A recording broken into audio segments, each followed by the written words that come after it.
বিশাল সুখবর বাংলাদেশ ফুটবল প্রেমীদের জন্য। শেষ মুহূর্তে তাবিথ আওয়াল চমকে প্রত্যাশা মাফিক বড় নামটাই সম্ভবত আসতে চলেছে বাংলাদেশ ফুটবলের কোচ হিসেবে। কোচের নাম ঘোষণার সময় একদিন থাকলেও শেষ খবর বলছে ইতোমধ্যে চূড়ান্ত একটি নাম। ভিডিও কলে হাই প্রোফাইল সেই কোচের ইন্টারভিউ নিয়েছেন বাফুফে বস তাবিথ আওয়াল। চলুন জেনে নেওয়া যাক তিনি কে। তবে নাম ঘোষণার শেষ মুহূর্তেও বাতাসে গুঞ্জন চলছে কমিশন বাণিজ্যের চেষ্টার।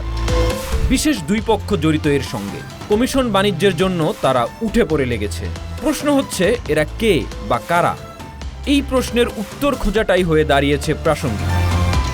ব্রাজিলের অলিম্পিক জয়ী কোচ রোজারিও মিকেলকে নিয়ে কাজ করা রবিন মিয়া স্পষ্ট বলছেন দুই পক্ষ জড়িত এই কমিশন বাণিজ্যের সঙ্গে। যদিও তিনি নাম বলতে চাননি, তবে অনেক কিছুরই ইঙ্গিত দিয়েছেন। পুরো দেশ চাতক পাখির মতো চেয়ে আছে টাইগার ফুটবলের পরবর্তী কোচ কে হচ্ছেন। তখনই নাম ঘোষণার একদিন আগে জানা গেল রোজারিও মিকেলের সঙ্গে ইতোমধ্যে ভিডিও কলে ইন্টারভিউ শেষ করেছে বাংলাদেশ ফুটবল ফেডারেশন।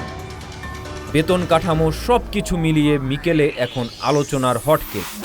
এই ব্রাজিলিয়ান হতে পারেন হামজা সমিতদের নতুন গুরু।